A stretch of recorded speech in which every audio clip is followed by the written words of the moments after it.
Hello বন্ধুরা, দেখো এই যে কাজের থেকে এলাম, এসে মুড়ি নিয়ে এলাম, ডিম নিয়ে এলাম। আর এই যে আমাদের বাবু মশাই বসে পড়েছে। রাত্রিরে আজকে রুটি আর তরকা হবে। চলো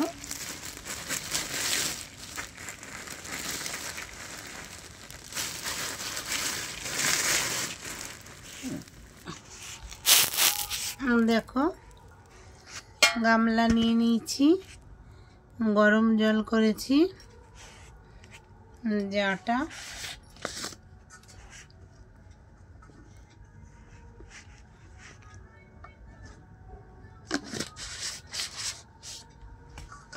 কেন বরের জ্বর এসেছে, তাই আজকে আর ভাত খাবে না, রুটি খাবে। বলছে তরকা রুটি খাবো। তরকা সেদ্ধ বসিয়ে এলাম। আর তোমরা আটা মাখলে একটু উষ্ণ গরম জল করে মাখবে, দেখবে আটার রুটিগুলো খুব নরম থাকে। এমনি তোমার হটপটে রাখতে হবে না। সব সময় তো আমরা হটপটে রাখি, তা না রাখলেও হবে। মা কথা বলছে কিছু খায়নি, কিচ্ছু খায়নি, গন্ধ শুকছে যে মা কি খেয়ে এলো বাইরের থেকে, তাই না বাবা? বলে মা একা কি খেলো, এই দেখো মা কিচ্ছু খায়নি, মা কিচ্ছুই খায়নি। তুমি বন্ধুদের সাথে গল্প করবে না? গল্প করো। গরম জল দিয়ে আটা মাখলে ভালো হয় রুটিটা।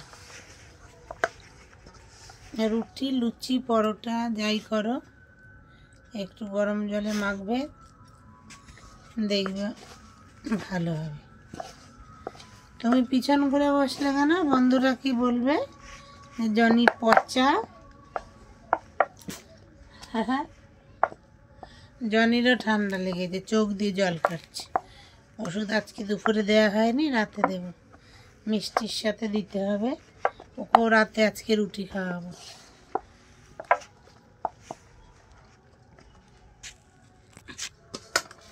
বলো বলো, কি বলছো? কি ব্যাপার? এদিকে ঘোরো, বন্ধুদের দিকে। নাক করেছ? এতক্ষণ ঘুমাচ্ছিল, মশারি টানিয়ে দিয়ে গেছি, কেননা যা মশা, ধুনো দিলাম তাও কমছে না মশা, এত মশা। আমি এলাম, এখন বের করলাম মশারির নিচ থেকে। আটাটা একটু নরম নরম করে মাখতে হবে।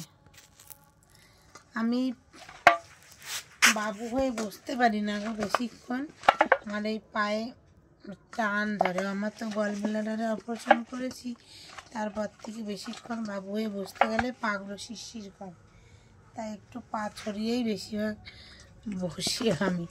তোমরা কিছু কিন্তু মনে করো না আবার। কি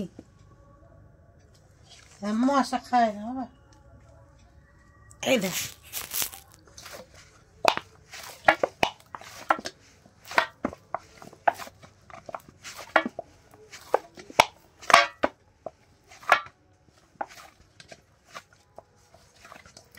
চলো আবার সব করে নিই রান্না, তারপরে আসছি আবার ঘুরে।